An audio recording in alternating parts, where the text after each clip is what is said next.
എല്ലാവർക്കും നമസ്കാരം. അപ്പം വളരെ വിഷമത്തോടു കൂടിയാണ് ഈ ഒരു ന്യൂസ് നമ്മൾ ഷെയർ ചെയ്യുന്നത്. നമ്മുടെ ബാംഗ്ലൂരിൽ ഇവിടെ പഠിക്കുന്ന അനാമിക എന്ന് പറയുന്ന ഒരു കുട്ടിയുടെ സൂയിസൈഡിൻ്റെ ന്യൂസിനെ പറ്റി നിങ്ങളെല്ലാവരും അറിഞ്ഞിട്ടുണ്ടാവും എന്ന് ഞാൻ വിശ്വസിക്കുന്നു. ഫസ്റ്റ് ഇയർ വിദ്യാർത്ഥിയാണ്. സംഭവം നടന്നത് ഇന്നാണ് നമ്മൾ ന്യൂസും കാര്യങ്ങളൊക്കെ 24 ന്യൂസിലും അതുപോലെ തന്നെ ഒരുപാട് മീഡിയാസിലും കാര്യങ്ങളൊക്കെ നമ്മൾ അറിയാനിടയുണ്ടായി. എന്താണ് ഇതിന്റെ പിന്നിലുള്ള ഒരു സ്റ്റോറി? ഇത് ദയാനന്ദസാഗർ യൂണിവേഴ്സിറ്റി പഠിക്കുന്ന കൊച്ചാണിത്, ഫസ്റ്റ് ഇയർ പഠിക്കുന്നത്. അപ്പം എക്സാമിനിടയിൽ കോപ്പി അടിച്ച് പിടിച്ചു എന്നാണ് അറിഞ്ഞത്. അതിനുശേഷം ടീച്ചേഴ്സ് മെൻ്റലി ഹറാസ് ചെയ്തു. അതുപോലെ പേരൻസിനെ വിളിച്ച് കുറേ ഇതേപോലെ തന്നെ കുറേ ചീത്തയും കാര്യങ്ങളൊക്കെ പറഞ്ഞു. അതിൽ മനംതൊന്നാണ് കുട്ടി ഇങ്ങനെ ചെയ്തതെന്നാണ് അറിയാൻ കഴിഞ്ഞത്. അങ്ങനെയാണ് നമുക്ക് അറിയാൻ. ഇതിപ്പോൾ ഓൾറെഡി 24 ന്യൂസിലൊക്കെ വന്നു കഴിഞ്ഞു. എനിക്ക് തോന്നുന്നു അവിടുത്തെ ഒരു 3-4 സ്റ്റാഫിനെ ഇങ്ങനെ ഇവരാണ് ഇതിന് ഉത്തരവാദി എന്നുള്ള രീതിയിലാണ് ഇപ്പം ന്യൂസ് വരുന്നത്. ഒരുപാട് സ്റ്റുഡൻസിന്റെ വോയിസ് റെക്കോർഡൊക്കെ ഇപ്പോൾ പുറത്ത് വന്നിട്ടുണ്ട്. കാരണം ഇവർ ഈ കുട്ടീനെ ഭയങ്കര മെന്റലി ടോർച്ചർ ചെയ്തെന്നും ഈ കരിയർ നശിപ്പിക്കുന്നു അല്ലെങ്കിൽ കോളേജിൽ തുടർന്ന് പഠിക്കാത്ത രീതിയിലാണ് ഇവർ ഭീഷണി വഹിക്കാന്നൊക്കെ പറയുന്നുണ്ട്. അതാണ് ആ കുട്ടീനെ സൂയിസൈഡിലേക്ക് ലീഡ് ചെയ്യുന്നുള്ള രീതിയിലാണ് ഇപ്പം വാർത്തകളൊക്കെ പുറത്തേക്ക് വരുന്നത്. അതേപോലെ ഇന്നലെ സൂയിസൈഡ് ചെയ്തിട്ടുണ്ട്. ഇന്നലെ നൈറ്റ് കണ്ടുപിടിക്കുകയും ചെയ്തു. പക്ഷെ ഇന്ന് രാവിലെയാണ് ആ കുട്ടീൻ്റെ ബോഡി പുറത്തേക്ക് എടുക്കുന്നതും കാര്യങ്ങളൊക്കെ. അതൊക്കെ ഭയങ്കര ഒരു ചർച്ചാ വിഷയമായി മാറിക്കഴിഞ്ഞു ഇപ്പം തന്നെ.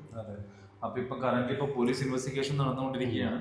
ബട്ട് ഒരു കാര്യം നമുക്ക് എടുത്തു പറയേണ്ടതെന്ന് വെച്ചാൽ മറ്റുള്ള സൂയിസൈഡിനെ പോലെ, അതായത് ഇപ്പം ഇത് ശരിക്കും പറഞ്ഞാൽ ഒറ്റപ്പെട്ട സംഭവമല്ല. മുമ്പും ഇതുപോലെ തന്നെ ഒരുപാട് സൂയിസൈഡ് ന്യൂസസ് കാര്യങ്ങളൊക്കെ നമ്മൾ അറിഞ്ഞിട്ടുണ്ട്. അത് ഈ പറയുന്ന പോലെ ഒരുപാട്. അതിൽ തന്നെ മെയിൻ എടുത്തു പറയേണ്ട ഒരു കാര്യം, ഷോക്ക് ആകുന്ന ഒരു കാര്യം എന്ന് വെച്ചാൽ മലയാളി സ്റ്റുഡൻസ് ആണ് അധികവും. അത് എനിക്ക് തോന്നുന്നു ബാംഗ്ലൂർ ഒരു ലാസ്റ്റ് 5-6 മന്ത്സിന്റെ ഇടയിൽ നമ്മൾ ന്യൂസിലൂടെ അല്ലെങ്കിൽ സോഷ്യൽ മീഡിയയിലൂടെ ഒരു 6-7 മലയാളി സ്റ്റുഡൻസിന്റെ സൂയിസൈഡ് വന്നിട്ടുണ്ട്.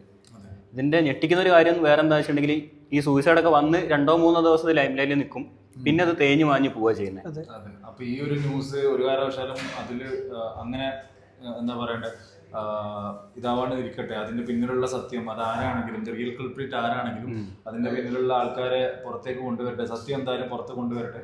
അതിനുവേണ്ടി നമുക്ക് എല്ലാവർക്കും ഒരുമിച്ച് നിൽക്കാം. കാരണം police investigation പുരോഗമിക്കട്ടെ.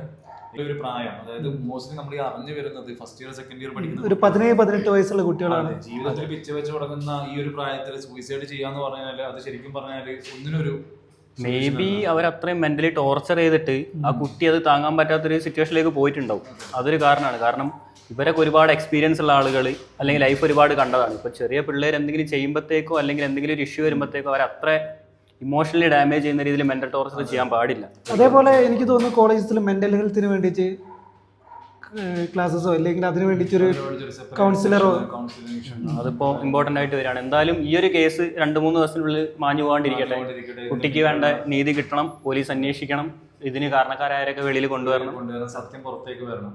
Yes. So justice for Anamika.